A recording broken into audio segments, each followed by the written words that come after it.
Hari ini kita masih ada dalam pembahasan kita tentang 33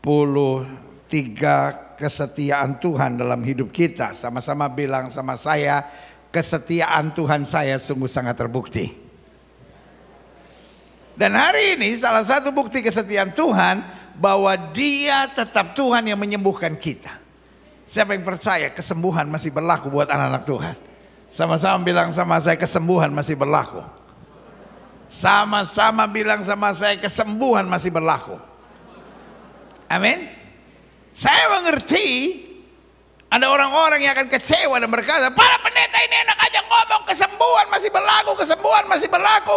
Mama saya doakan tidak sembuh dan mati. Ayah saya doakan gak sembuh dan mati. Suami saya doakan gak sembuh mati. Istri saya doakan gak sembuh mati. Anak saya doakan gak sembuh mati. Pertanyaan saya cuma sederhana, emangnya keluarga saya gak ada yang mati? Kematian bukan tanda mujizat tidak terjadi. Kematian tanda bahwa rumahnya sudah jadi, tugasnya sudah selesai, penderitaannya sudah berakhir, mahkotanya sudah tersedia. Yang setuju sama saya katakan amin. Kematian bukan tanda mujizat tidak terjadi. Saya mengerti ada masa-masa berat yang harus kita lewati karena ada keluarga kita yang meninggal, mungkin karena COVID, mungkin karena serangan jantung, mungkin karena kanker. Tapi perlu saya tegaskan, anak-anak Tuhan tidak ada yang mati karena COVID. Lalu mungkin setelah menatap saya dan berkata, kalau mati karena COVID, dia mati bukan karena COVID, karena rumahnya sudah jadi. COVID hanya alasan. COVID hanya alasan. Ada banyak orang yang kena COVID lebih parah tapi tidak mati. Ada orang yang serangan jantung berkali-kali belum mati. Tapi ada orang yang lagi tidur, pagi-pagi kita bangunin mau ajak sarapan, dia mati. Kenapa dia mati? Bawa ke dokter, dokter bilang jantung. Memang orang mati jantungnya berhenti. Tapi yang saya mau bilang buat saudara, makanya gereja kita tidak pernah kirim ucapan turut berduka cita. Hah? Jadi kalau orang mati gereja kita kirim ucapan apa? Turut bersuka cita. Itu udah kepukul di otak namanya. Coba aja mertua saudara mati kirim bunga turut bersuka cita. Seumur hidup lu gak diajak ngomong sama mertua lu, keluarga mertua lu. Kita kalau kirim ucapan untuk orang meninggal selalu berbunyi selamat jalan. Karena orang yang meninggal buat kita, dia jalan kembali pulang ke rumahnya di sorga. Yang sejuk katakan haleluya. Amin. Dengan segala empati dan doa kita dari gereja, saya hanya mau mengingatkan buat setiap saudara yang keluarganya ada yang mengalami kematian hari-hari ini. Betul kita meneteskan air mata, tetapi ingat kematian bukan tanda mujizat tidak terjadi. Tapi kematian tanda bahwa rumahnya sudah jadi. Orang kalau rumahnya sudah jadi, mau sesehat apapun, Tuhan bilang pulang pasti pulang. Di Manado situ banyak orang, anak-anak muda mabok-mabokan, ngebut-ngebut, tabrakan berkali-kali, belum mati sampai sekarang, rumahnya belum jadi. Tanya sama sebelah saudara, rumah sudah jadi? Saya pendeta, saya tidak boleh egois, saya tidak boleh mementingkan diri sendiri. Tadi malam saya baru berdoa, Tuhan saya pendeta, saya gembala. Rumah saya nggak usah pikirin, jemaat saja dulu.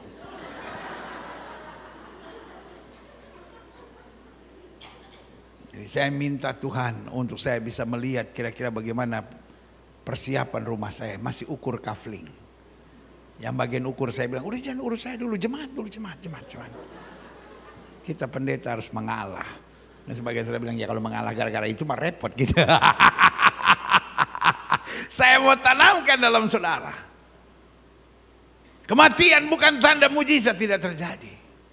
Kematian memang berat, tapi kematian kita mengakui Tuhan yang memberi, Tuhan yang mengambil. Terpujilah nama Tuhan. Karena orang yang mati dalam Tuhan, dia bersama Yesus dalam kemuliaan. Yang setuju berikan tepuk tangan yang meriah buat Tuhan. Ini yang kita mau belajar hari ini, bahwa dia menyembuhkan penyakit kita. Kalau dia menyembuhkan penyakit kita, bukan berarti anak Tuhan tidak mengalami kematian. Tetapi anak Tuhan tidak mengalami keterikatan tentang kepedihan, kesedihan, dan ketertekanan. Ini yang kita mau belajar hari ini. Buka Alkitab kita sama-sama. Keluaran 15 ayat 25 sampai 26. Musa berseru-seru kepada Tuhan dan Tuhan menunjukkan kepadanya sepotong kayu. Musa melemparkan kayu itu ke dalam air, lalu air itu menjadi manis. Di sana diberikan Tuhan ketetapan-ketetapan dan peraturan-peraturan kepada mereka, dan di sanalah Tuhan apa? Mencoba mereka. Bukan sumurnya yang disembuhkan Tuhan. Kenapa Tuhan merubah air yang pahit menjadi air yang manis? Air yang mematikan menjadi air yang menghidupkan, karena Tuhan peduli dengan kita. Sama-sama bilang, Tuhan peduli dengan umatnya. Tujuan Tuhan bukan menyembuhkan airnya, tapi tujuan Tuhan menyembuhkan umatnya. Makanya ada satu kata yang mungkin membingungkan banyak orang, Tuhan mencoba mereka. Sebagian kita kalau kritis akan bertanya, berarti Alkitab bertentangan kalau di bagian lain dikatakan Tuhan tidak pernah mencobai.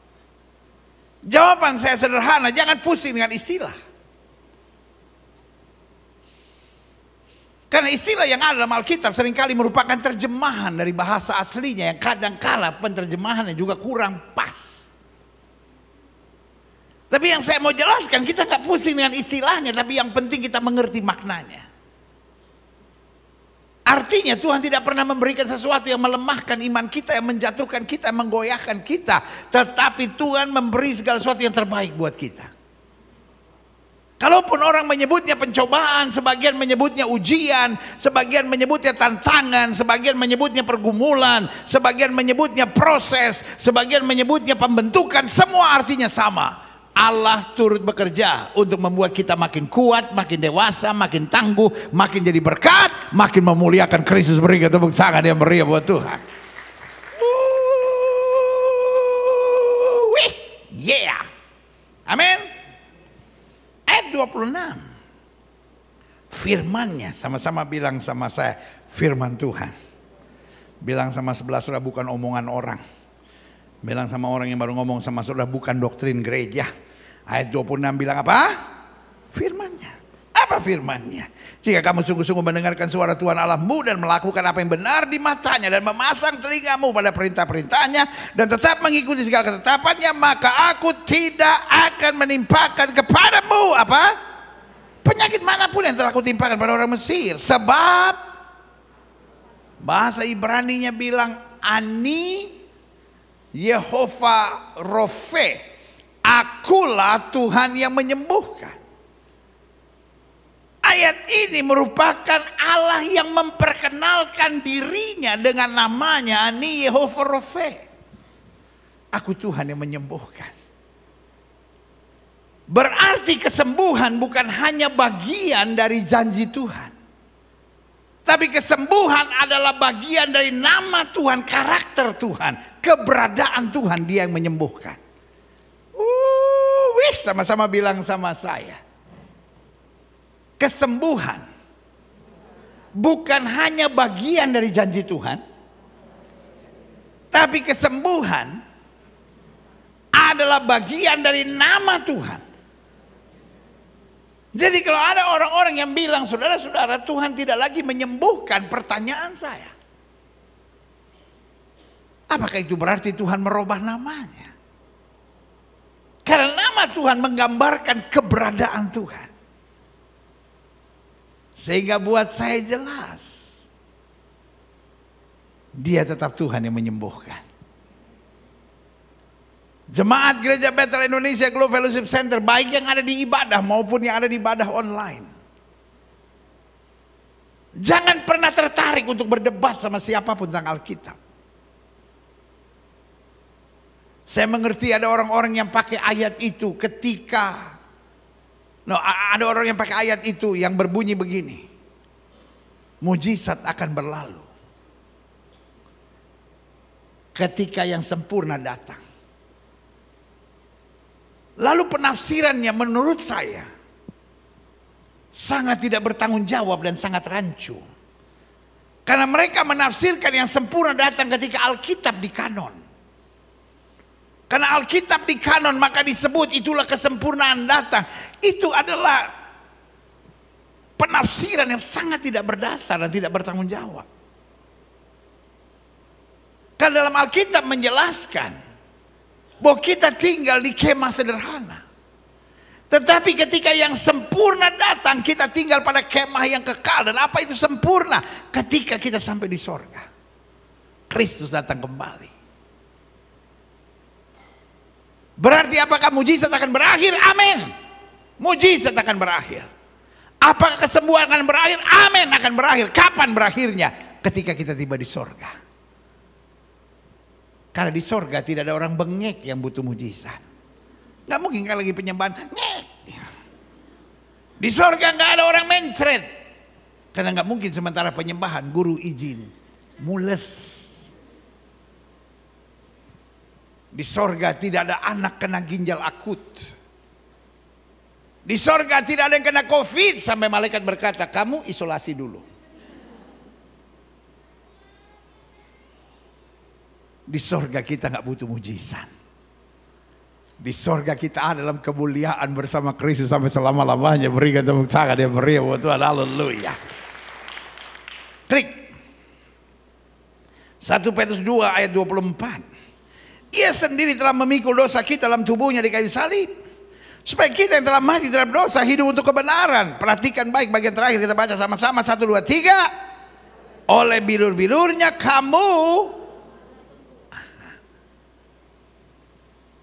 Alkitab tidak bilang oleh bilur-bilurnya, mudah-mudahan kamu sembuh.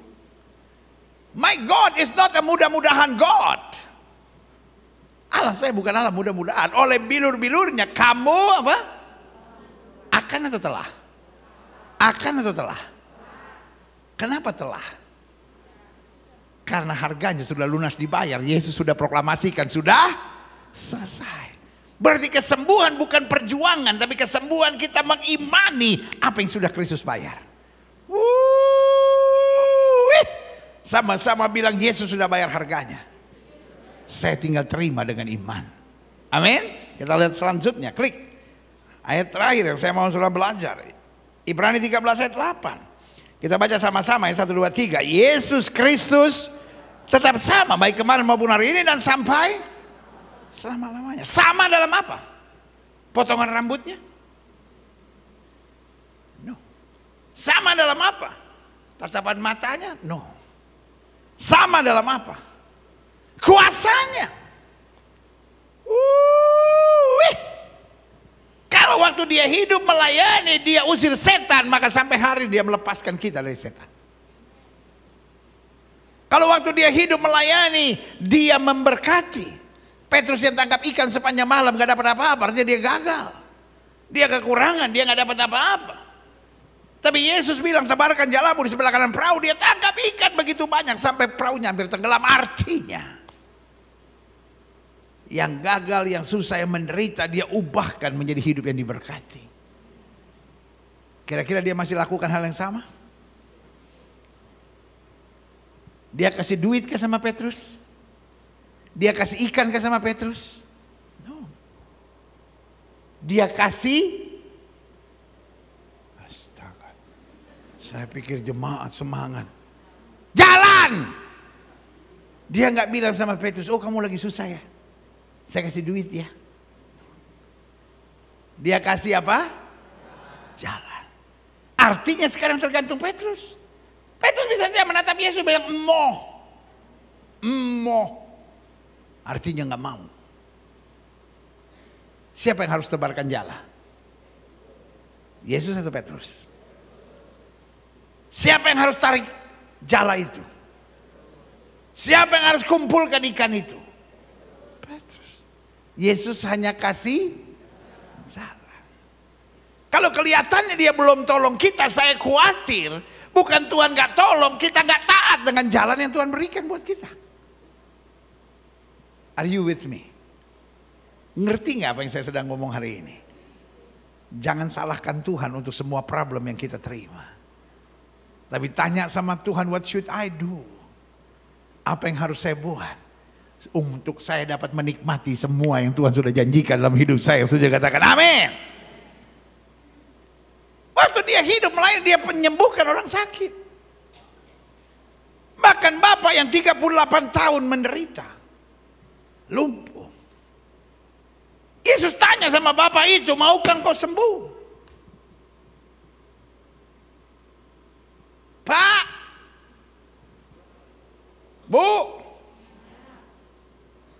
adik-adik muda, ada seorang lumpuh terbaring 38 tahun di kolam Bethesda. Yesus tanya, maukah engkau sembuh? Kalau saya tanya sama saudara, dalam ibadah ini, maukah engkau minum kopi? Kira-kira jawaban saudara apa? Kalau pertanyaannya maukah, jawabannya mau. Kalau pertanyaannya maukah, jawabannya bisa mau, bisa sudah apa aja mau. Kalau orang tanya maukah kau sembuh, jawabannya mau atau tidak. Bapak di kolam Bethesda ini, Yesus tanya, maukah kau sembuh? Apa jawabannya? Tidak ada orang yang menurunkan aku. Ini bahasa sekarang, Joko Tingkir bahwa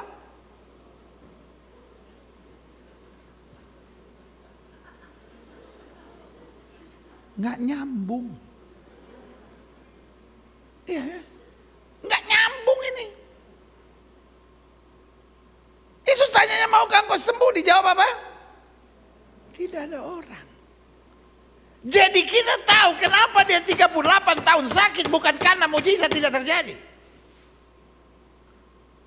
Tapi kenapa 38 tahun dia sakit? Karena otaknya hanya mikirin orang. Bu, ada orang yang jadi stres karena mikirin orang. Orang terus, ya pendeta kan sini ngomong ini begini, pendeta sini ngomong ini begini, pendeta sini ngomong ini gini, pendeta. Ada orang yang sampai cerai rumah tangganya karena cuma mikirin orang. Ada adik-adik muda yang gak bisa sukses, ada bapak-bapak yang gak bisa berjuang dalam hidupnya karena terlalu banyak mikirin orang. Lalu Yesus minta dia beriman, Yesus bilang angkat tilammu dan berjalanlah. Kalau dia mikirin orang, dia akan bilang gak bisa. Tapi finally dia tahu, sekarang buat saya mesti bertindak. Dia angkat tilamnya dan berjalanlah. Artinya apa? Sesuatu yang dia tunggu 38 tahun, penyelesaiannya hanyalah iman dan bertindak. Maukah engkau sembuh?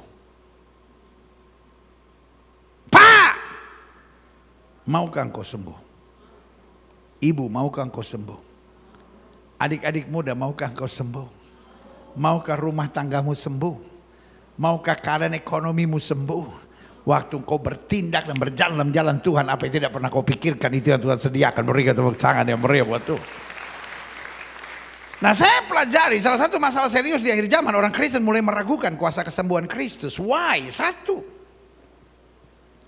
karena keadaan penyakit yang begitu menakutkan, baik fisik, psikis maupun sakit serta luka-luka lainnya. Yang namanya wabah penyakit, kita sering menghadapi. Entar demam berdarah lah,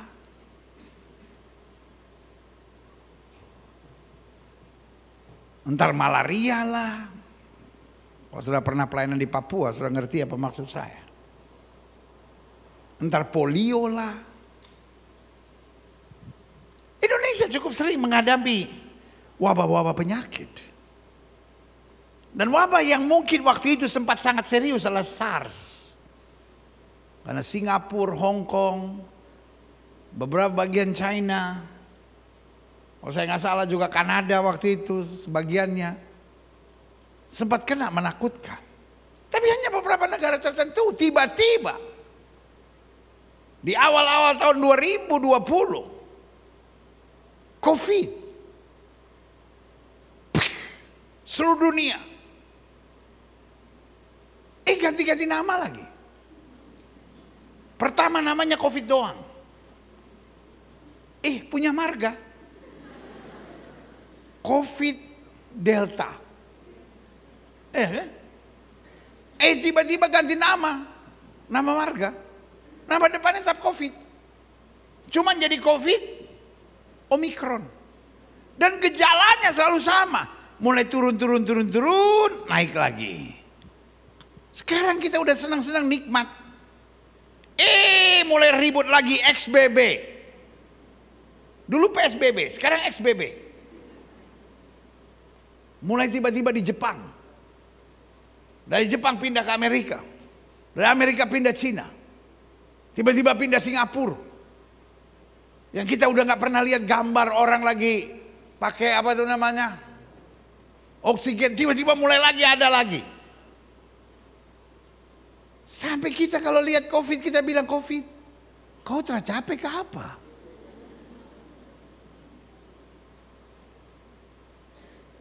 Tetapi parahnya keadaan bukan berarti kita harus takut. Amin.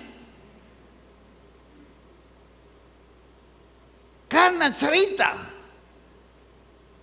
di pintu gerbang Nain cukup membuat kita percaya. Seorang ibu menangis karena anak laki-laki satu-satunya mati. Yesus berkata, "Hai anak muda, aku berkata kepadamu, bangkitlah." Anak muda itu melihat mujizat dan pertolongan Tuhan. Berikan tepuk tangan yang meriah buat Tuhan. Yang setuju sama saya kepalkan tangan kanan dan berkata, "Saya percaya." Saudara-saudara yang mengikuti dengan ibadah online, ketik di live chat saudara, "Saya percaya." Saya berdoa sehingga di tengah dunia yang keras ini, di tengah dunia yang kita nggak tahu wabah penyakit apa lagi, kita nggak tahu virus apa lagi, kita nggak tahu penyakit apa lagi akan menyerang, tapi kita tetap percaya bahwa darah Kristus lewat kuasa bilurnya menyembuhkan segala penyakit kita. Yang setuju katakan amin. Selanjutnya, salah satu masalah serius di akhir zaman, orang Kristen mulai meragukan kuasa kesembuhan Kristus. Kenapa? Karena ada pengajaran-pengajaran yang membingungkan tentang anti kesembuhan. Izinkan saya mengingatkan kawan-kawanku hamba-hamba Tuhan. Kalau ada saudara-saudara yang tidak percaya mujizat kesembuhan, gak apa-apa, simpan untuk dirimu sendiri. Gak usah engkau tebarkan virus itu kepada orang lain. Engkau pikir engkau pahlawan dengan memberitahu itu, tetapi buat saya engkau pengkhianat. Kau sudah tanya sama saya, kenapa pengkhianat kalau mengajarkan tentang anti kesembuhan? Karena seluruh Alkitab cukup untuk berbicara tentang Dia Tuhan yang menyembuhkan. Tapi kembali buat orang-orang yang tidak percaya mujizat kesembuhan, kita tidak akan ngomong apa-apa, kita cuma bilang saya percaya. Kita nggak mau berdebat. Karena Alkitab saya sudah bilang sesuai imanmu jadi padamu. Jadi kalau memang dia tidak percaya dengan mujizat kesembuhan, ya kita doain supaya dia tetap sakit. Karena memang itu yang dia imani. Kalau dia percaya hidup Kristen menderita, kita doain supaya dia terus menderita. Karena itulah kenikmatan dia. Tapi kita percaya bahwa anak Tuhan memang melewati penderitaan. Tapi di ujung jalan kesetiaan kita selalu ada kepastian kemenangan yang Tuhan sediakan buat kita. Yang setuju berikan tepuk tangan yang meriah buat Tuhan. Yeah. Saya pelajari. Padahal yang seharusnya menjadi salah satu dasar sukacita kita sebagai orang percaya di akhir zaman adalah Allah yang kita sembah, Dia tidak berubah. Dan namanya Yehovah Rofe, Tuhan yang menyembuhkan. Karena itu selalu saya bilang, kesembuhan bukan sekedar bagian dari janji Tuhan. Tapi kesembuhan adalah kepastian nama Tuhan. Kepastian keberadaannya. Bahwa Dia tetap Tuhan yang mengerjakan mujizat. Klik selanjutnya saya pelajari. Dia menyembuhkan setiap orang. Setiap orang yang apa yang Dia sembuhkan? Yang pertama, setiap orang yang mau dan merasa memerlukannya. Kalau kita jual mahal, Tuhan kalau kau mau sembuhkan, sembuhkanlah. Kalau enggak ya udah terserah. Ya. Wanita pendarahan itu bilang, asal ku jamah jubahnya aku sembuh. Orang kusta yang Yesus jumpai itu berkata, Tuhan jika Tuhan mau, Tuhan dapat mentahirkan aku. Yesus mengulurkan tangan dan berkata, aku mau. Saya tidak bilang obat itu salah. Saya tidak bilang pergi ke rumah sakit, pergi ke dokter itu salah. Mereka adalah orang ahli. Dokter perlu untuk memberi arahan, untuk memberi nasihat. Tapi apakah dokter menyembuhkan? Kalau dokter menyembuhkan, maka semua apotik di kantong plastiknya pasti berbunyi, kamu sudah sembuh.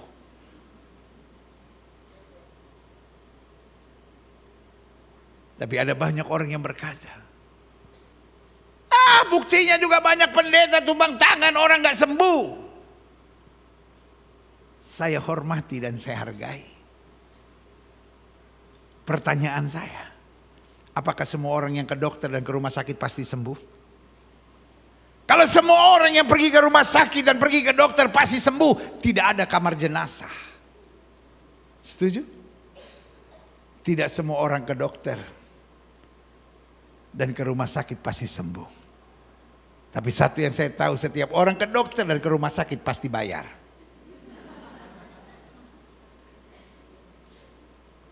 Tumpang tangan itu gratis. Berdoa dan beriman kepada Tuhan itu gratis. Kalau yang gratis pun masih kau tolak. Aduh. Saya beri nama bodoh, saudara. Iya kan? Yang saya hanya mau ingatkan buat setiap saudara hari ini. Tetap percaya. Karena sesuai dengan imanmu jadi padamu. Berikan tepuk tangan yang meriah. Jadi yang pertama, siapa yang akan menerima kesembuhan? Mereka yang mau dan merasa memerlukan. Bartimeus merasa memerlukan, dia berteriak, Jesus son of David, have mercy on me. Karena itu dia disembuhkan. Yang kedua, dia menyembuhkan setiap orang yang apa? Yang sungguh-sungguh mengarahkan diri pada Tuhan.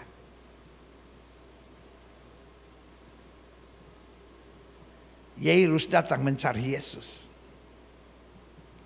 Karena anaknya hampir mati. Saya percaya itu adalah pergumulan yang berat waktu dia harus tinggalkan rumah dan mencari Yesus. Karena orang rumah berkata kondisinya sudah parah. How if you are going and something happen? Bagaimana kalau kamu pergi lalu sesuatu terjadi? Tapi dia mengambil keputusan, no, everything gonna be alright, I have faith. Dia tinggalkan rumah, dia tinggalkan anaknya. I'm a father. Saya seorang bapak. Seorang bapak berpikir kadangkala jauh berbeda dengan seorang ibu. Ibu suka mikir yang aneh-aneh.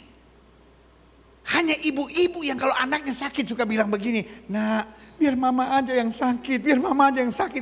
On. Terus kalau penyakitnya pindah ke mama, anaknya sembuh. Dua-dua malah sakit. Yang susah siapa? Bapaknya. Bu boleh nggak jangan suka yang aneh-aneh kayak begitu, Bu? Kalau bapak-bapak beda. Iya kan?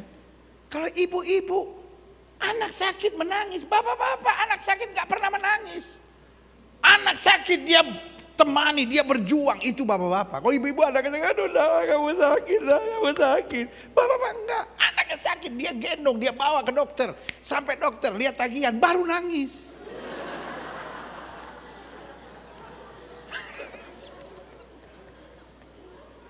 Ibu-ibu.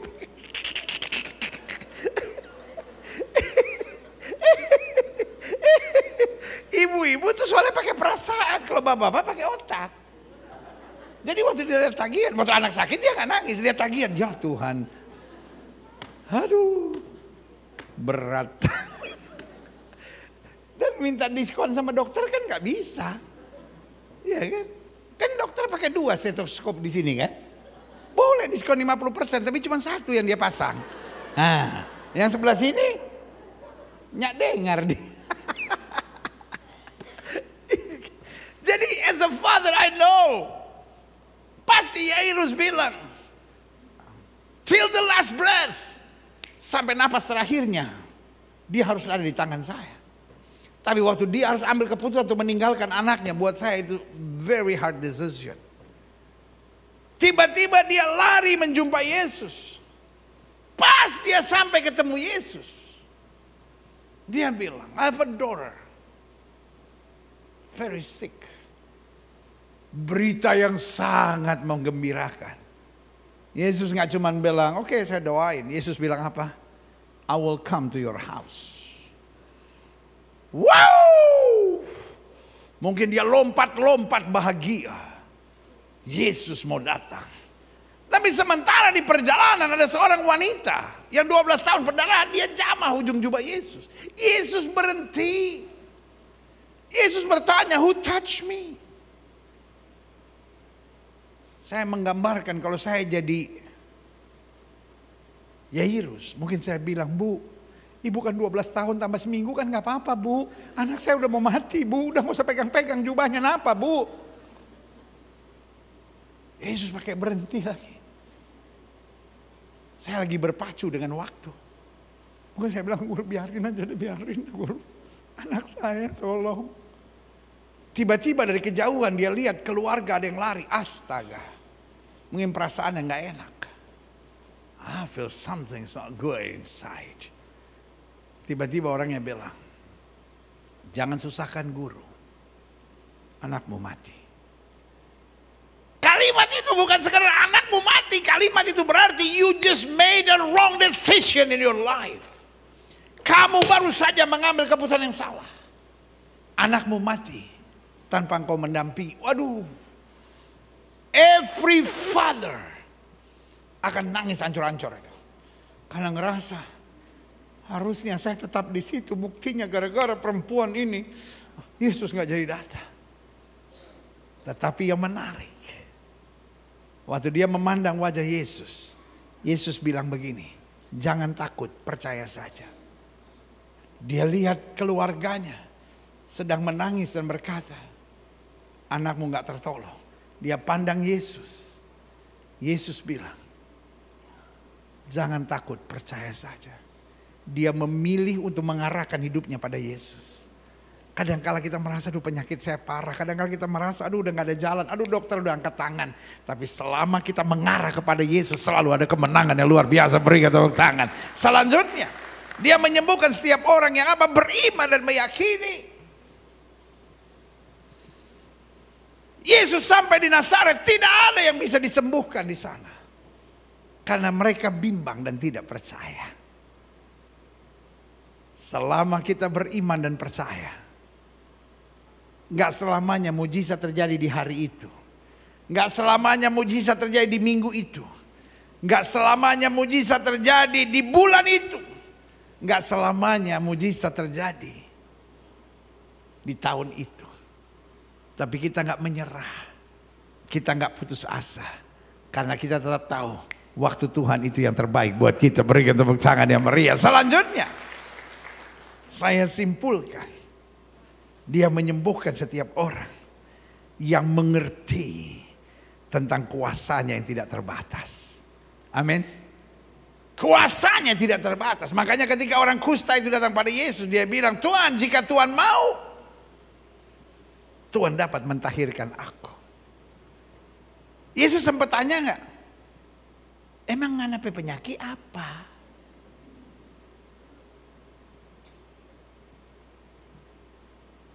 Kusta. So kusta atau masih gogohia? Tahu gogohia? Panu. Penyakit yang sederhana tapi nggak enak dibicarakan. 38 tahun saya jadi pendeta. Baru 1 kali saya pernah jumpai orang yang minta doa. "Pendeta tolong doa, saya panu." Emang penyakitnya nggak berat tapi malu ngomongnya. Karena jarang pendeta mau tumpang tangan. Takut nular. Makanya ada orang kalau sakit panu ngomongnya diperhalus. Sakit apa?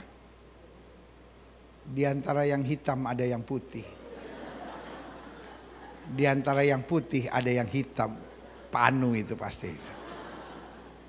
Dan pendeta nggak usah tumpang tangan keras-keras, "Dalam nama Yesus segala panu aku tolak." Minggu depan dia ke gereja, nggak ada orang yang mau dekat. Sudah jo panu. Jadi pendeta harus berhikmat.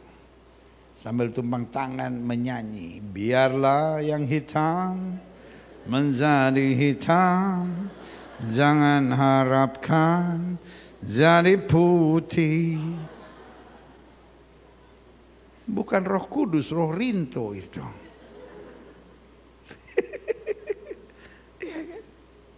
Karena kalau kita ke dokter selalu ada dua pertanyaan dokter. Kalau kita bilang, dok saya sakit. Saya undang pemain musik maju ke depan. Kalau saya datang ke dokter, kalau saya bilang, dok saya sakit. Langsung mungkin gak dokter akan buka resep. Ini obatnya. Kan saya belum bilang sakit apa. Udah minum aja ini. Karena sakit mata sama sakit jantung obatnya beda. Betul nggak? Sakit mata obat tetes. Sakit jantung mau tetes di mana?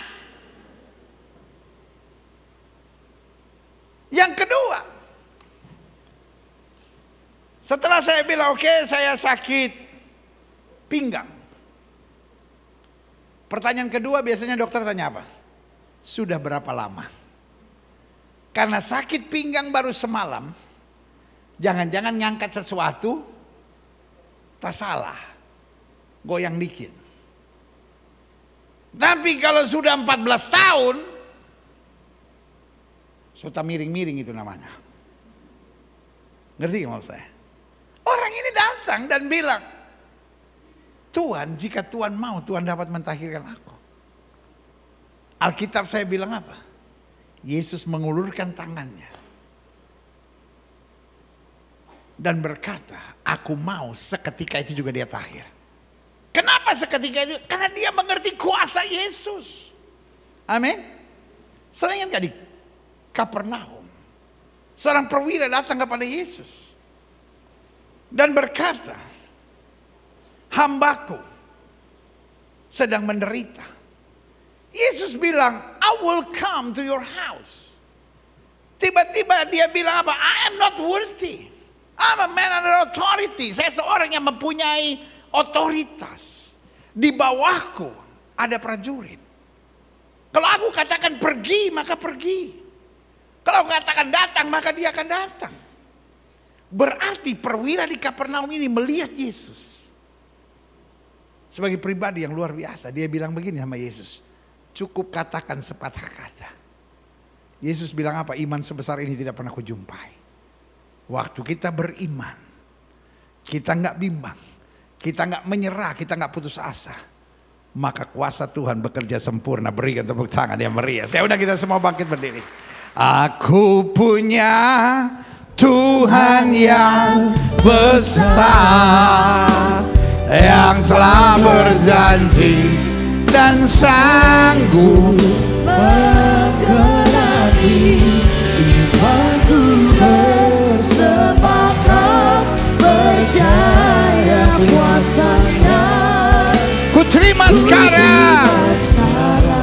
Amin. Semua sama-sama katakan, aku punya Tuhan yang besar. Aku punya Tuhan yang besar, katakan yang telah berjanji, dan sanggup menggenapi imanku. Aku bersepakat percaya kuasanya.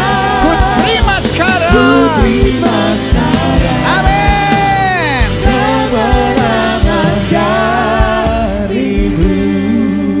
Ketika Tuhan menyembuhkan, Dia bukan hanya menyembuhkan penyakit fisikmu, Dia menyembuhkan jiwamu yang terluka.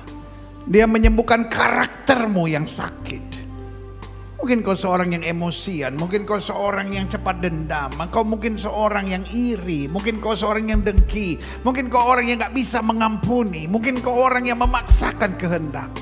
Lalu kau berkata ada sesuatu yang sakit di jiwaku, ada sesuatu yang sakit di karakterku. Mungkin ada orang-orang melukai saudara sehingga kau menjadi trauma. Mungkin ada hal-hal yang menyakitkan sehingga akhirnya hidupmu tertekan dan terintimidasi. Lalu hari ini berkata, aku sudah disembuhkan oleh kuasa Kristus. Jika itu doamu, taruh tangan kananmu di dada. Karena Kristus menyembuhkan kita sempurna. Jika itu doamu, taruh tangan kananmu di dada.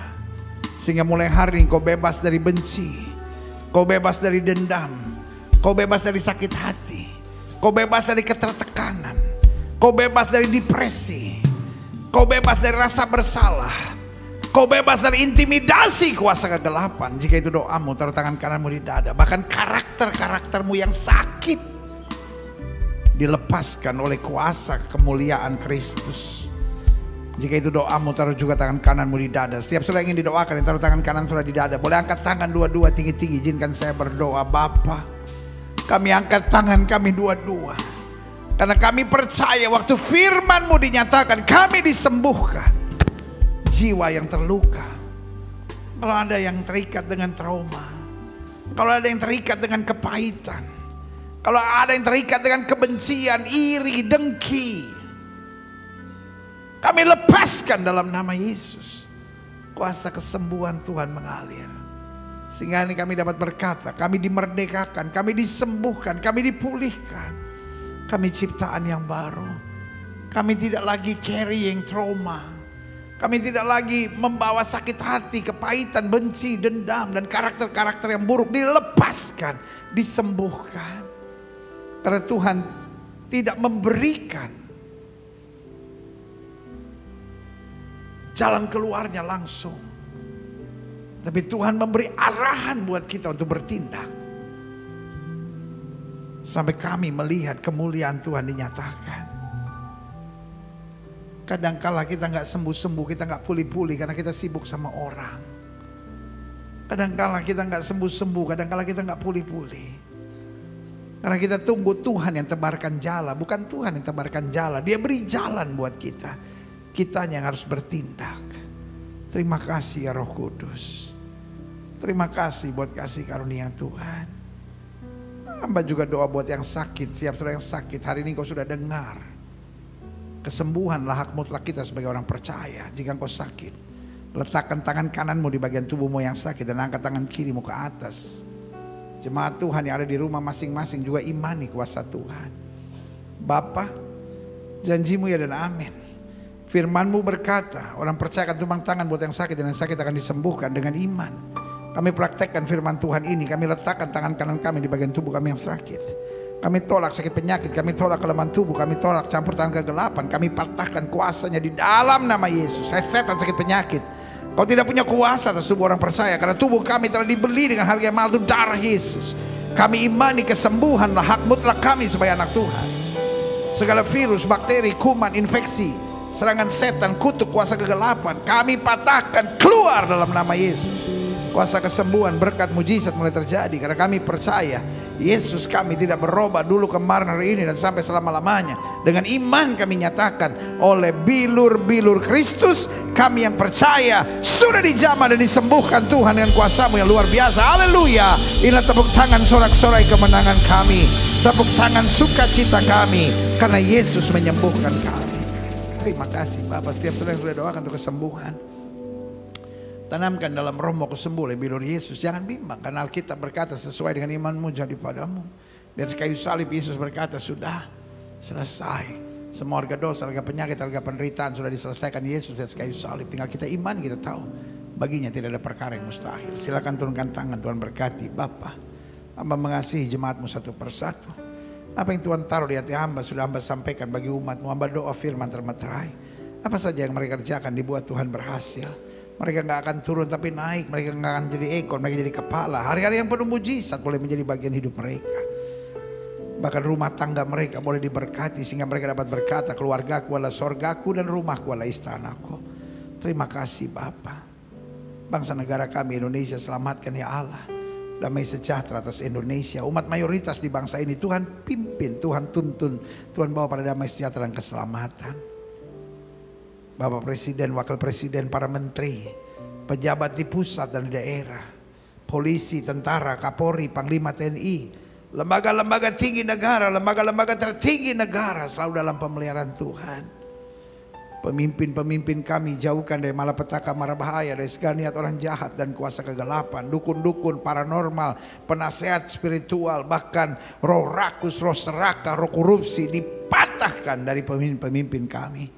Diberikan hati yang takut Tuhan, roh kebijaksanaan, roh hikmat, bahkan kemampuan ilahi, supaya pemimpin-pemimpin kami dapat membawa Indonesia ini semakin baik. Kami berdoa Indonesia tetap aman, Indonesia tetap baik, ekonominya baik, politiknya baik, keamanannya baik, hasil bumi, hasil tambang, hasil laut baik, kesehatan masyarakatnya baik dalam nama Yesus. Kami terlalu percaya Indonesia ada di hatinya Tuhan. Para mafia di bangsa ini yang hanya mencari keuntungan di tengah penderitaan masyarakat, kami tolak dalam nama Yesus, singkirkan dari bangsa ini. Nyatakan kemuliaan-Mu ya Tuhan. Gereja-gereja di mana-mana tempat Tuhan pakai terus untuk menyatakan kemuliaan-Mu. Gereja-Mu di tempat ini, Gereja Bethel Indonesia Global Fellowship Center, Tuhan pakai terus untuk menegakkan kerajaan Allah dalam kebenaran dan kasih. Dan akhirnya setiap kami, jadikan kami pelaku-pelaku firman, sehingga kami boleh menjadi terang, kami boleh menjadi saksi, kami boleh menjadi garam, kami boleh menjadi surat Kristus yang terbuka. Sehingga orang dapat melihat perbuatan kami yang baik dan memuliakan Bapa yang di sorga. Sehingga lewat hidup kami, setiap lutut boleh bertelut, setiap lidah boleh mengaku Yesus Kristus Tuhan, baik kemuliaan Allah Bapa di sorga. Angkat tangan kita dua-dua. Aku punya Tuhan yang